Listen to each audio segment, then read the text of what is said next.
Hello, everyone. Beneath the deep blue waters, under the weight of time and the sea, lies a giant that has been sleeping for decades. This is the hero of one of the most tragic stories in human history, the Titanic. At the beginning of the century, this ship was described as a marvel of human engineering and was believed to be unsinkable. Yet, on its very first voyage, it succumbed to fate and sank into the cold waters of the Atlantic. Since that day, the story of the Titanic has continued to fascinate researchers, historians, and adventurers alike. As technology advanced over the years and humanity's ability to dive deeper into the ocean improved, the idea of uncovering the secrets of the Titanic's wreck drew even more attention. When the wreck of this great ship was finally discovered in 1985, it created a wave of excitement around the world, but that was only the beginning. According to scientists, the Titanic could theoretically be brought up from the ocean using various methods. But how did the idea of raising this enormous ship from the depths come about? And what kinds of challenges stood in the way of such a complex mission? Let's set out together on this fascinating journey, one that pushes the limits of human intelligence and determination, as we seek the answers to these questions. Buoyancy tanks. The RMS Titanic lies 3,810 meters below the surface of the North Atlantic. This legendary ocean liner sank on April 15, 1912, during its maiden voyage after colliding with an iceberg, tragically claiming the lives of more than 1,500 people. Today, the remains of the ship continue to fade away in the darkness of the ocean. But is it possible to lift this magnificent ship from where it rests and bring it back to the surface? One of the theories suggesting this could be possible involves the use of buoyancy tanks. According to this idea, large air-filled chambers called buoyancy tanks could be attached to the wreck's hull to provide enough lift to raise the Titanic from the seabed. However, while the concept seems simple in theory, it faces enormous challenges in practice. For example, the first obstacle is the sheer size of the Titanic itself. At 268 meters in length and weighing over 46,000 tons, the Titanic was the largest moving man-made object on Earth at the time of its construction. Lifting something of that size from its resting place would require an unprecedented level of engineering skill. According to the first proposed solution, specially designed buoyancy tanks would need to be constructed to withstand the enormous pressure, estimated at around 2,500 kilograms per square inch. That's more than twice the pressure inside an average car tire.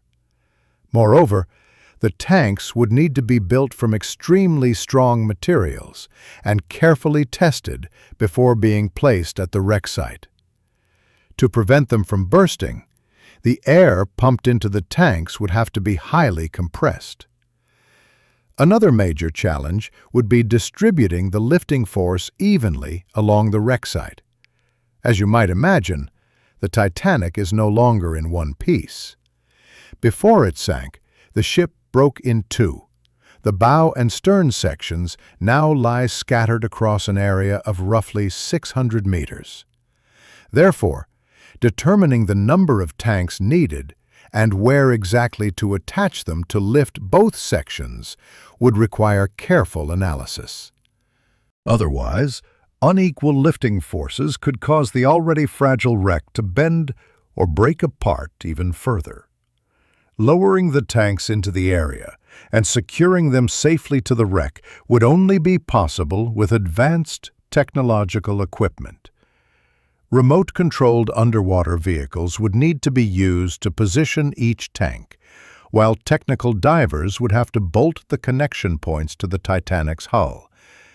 If even a single tank were to come loose, the balance of the entire system could collapse. In fact, the volumes of compressed air required for this operation are truly astonishing. And that's not the only problem. Monitoring this complex system from 3,810 meters above the ocean floor presents additional challenges. Liquid nitrogen. The Titanic sank because of an iceberg, but could ice also be the key to saving its wreck?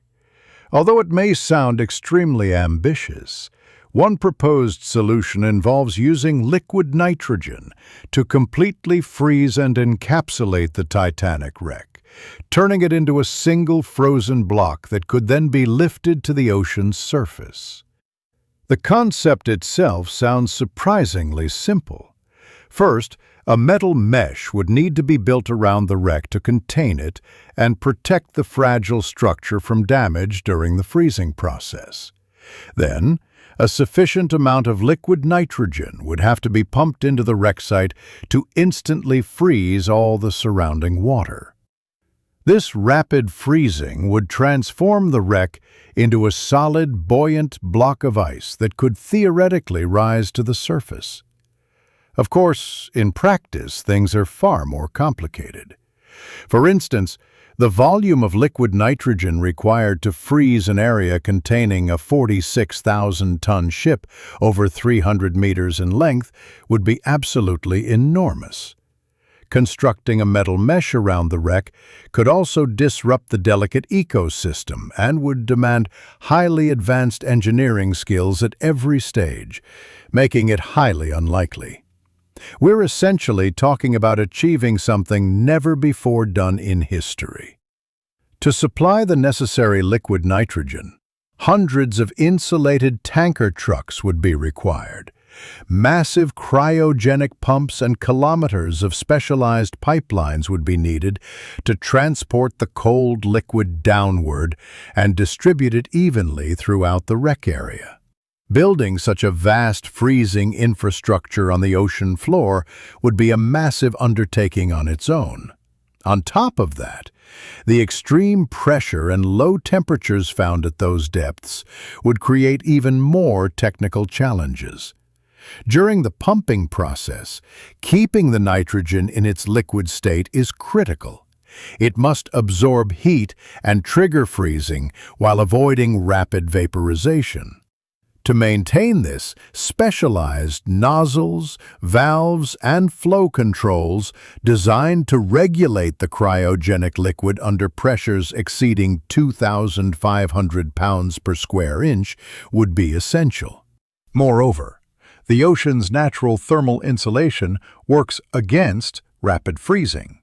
Seawater has high thermal mass and conductivity, meaning it absorbs enormous amounts of energy before its temperature drops.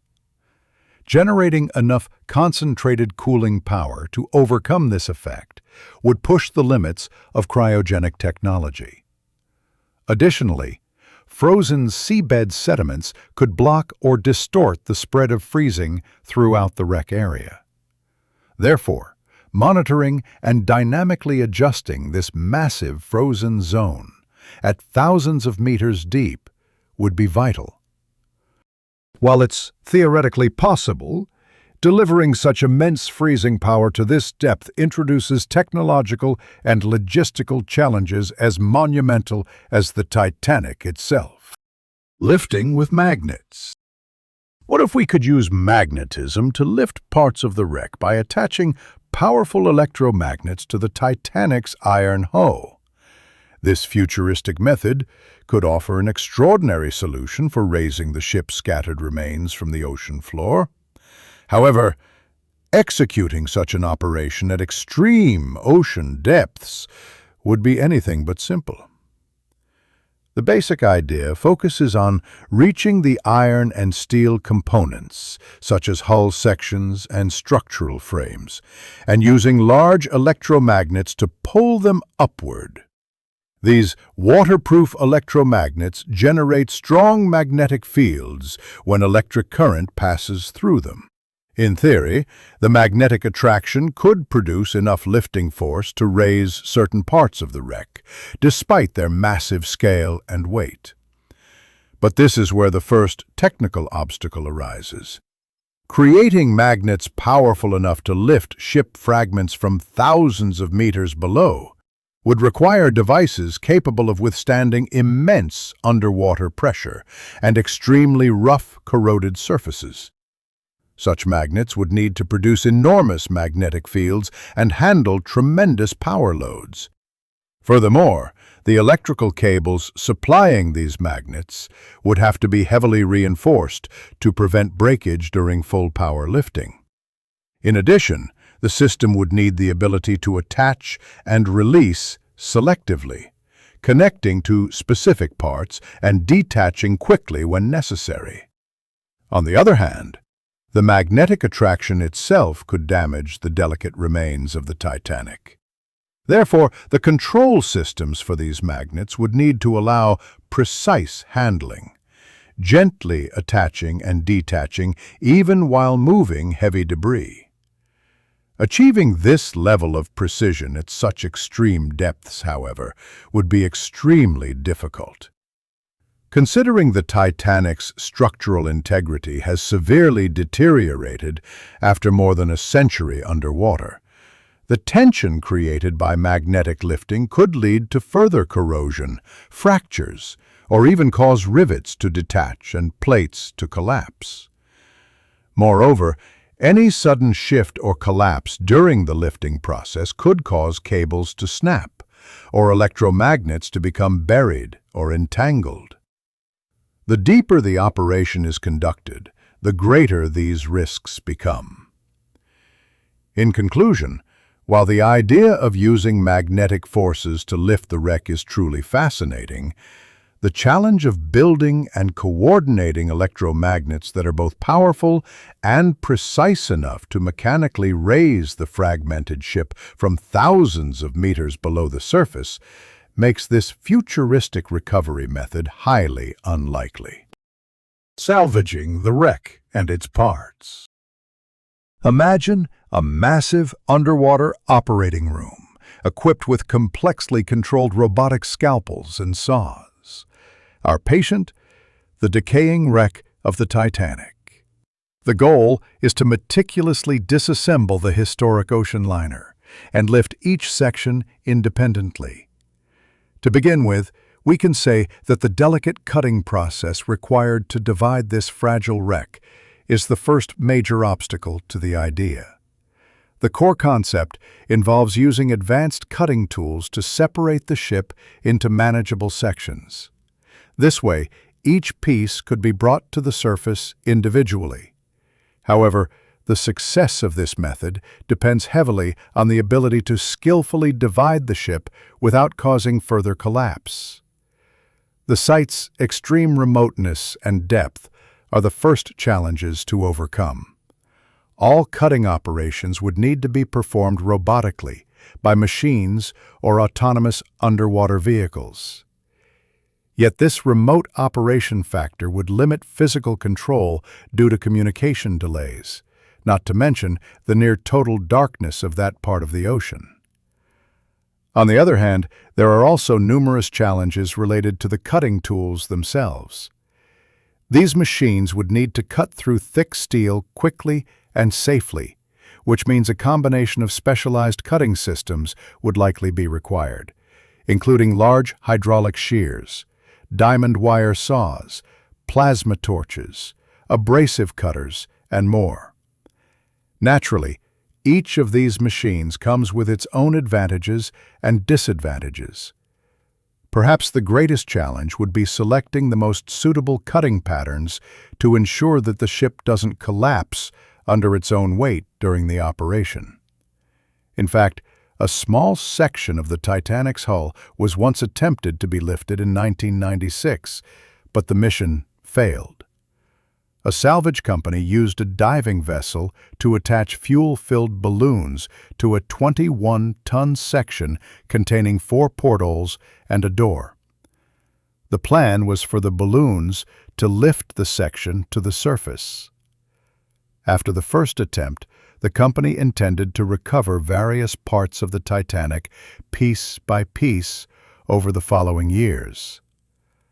However, the ropes holding the section snapped, and the piece fell back to the ocean floor. The entire operation cost about $1.5 million and ended in complete disaster. Underwater balloons.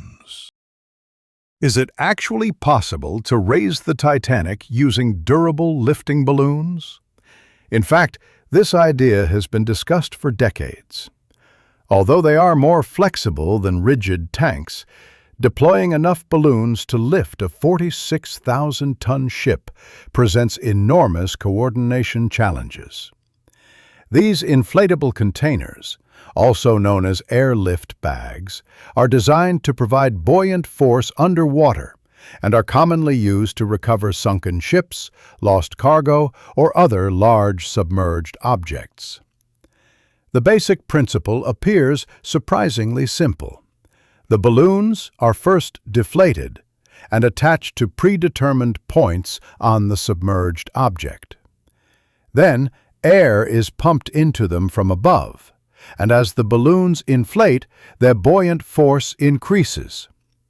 In this way, the object is lifted to the surface through the upward force generated by the inflated bags. Of course, making this method work on the massive Titanic is an entirely different matter.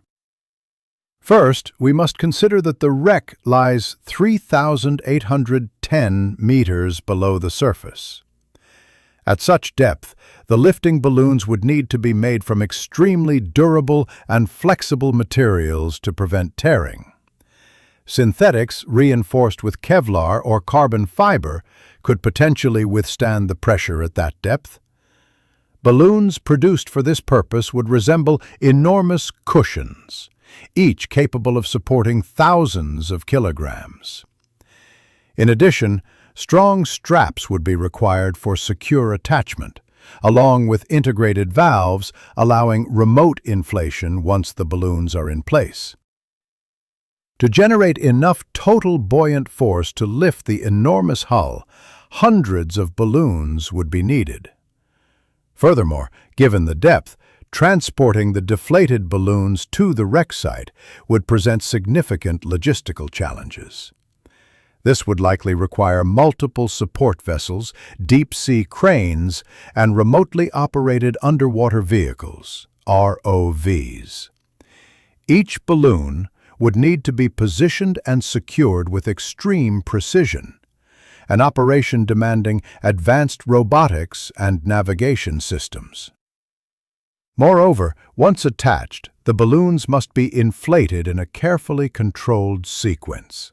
Irregular inflation could cause uneven stresses and forces, potentially destabilizing, twisting, or even fracturing the wreck.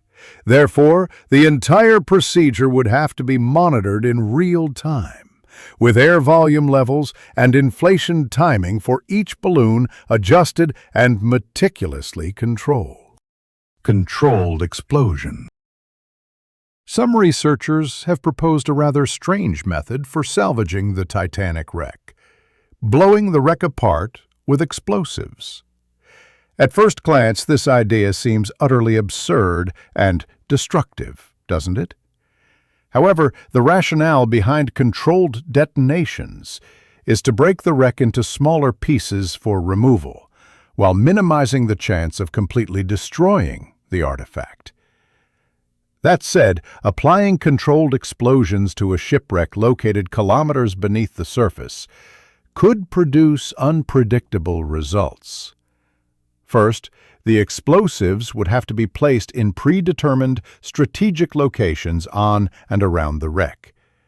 Detonating these charges in a carefully timed sequence could, in theory, break the Titanic into smaller sections that are small enough to be recovered individually after the blasts. On the other hand, conventional explosives such as TNT or RDX are unsuitable for this task, because the goal is not to obliterate the target, but to separate it in a surgical, controlled manner.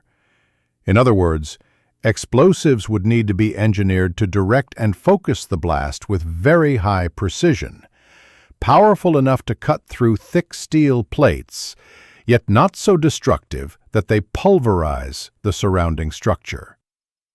The placement and detonation processes therefore demand meticulous modeling and analysis to minimize unintended devastation, because small calculation errors or unforeseen factors in the simulations could lead to catastrophic outcomes. Implementing such an operation at extreme depths would only amplify the existing challenges. Moreover, accurately positioning precision charges across a vast underwater wreck field requires exceptional skill and cutting-edge technology. If unexpected malfunctions occur mid-operation, the entire project could be ruined. Although the idea of using controlled explosions to break the Titanic into recoverable pieces may appear theoretically logical, the practical realities demonstrate just how risky this method is. Consequently, variables such as wreck stability, blast physics, precision placement, and the complexities of deep-sea operations are seen as major barriers to putting the concept into practice, which is why the idea is not being pursued. So, what do you think about this concept? Don't forget to share your thoughts in the comments. See you in a new video. Stay well.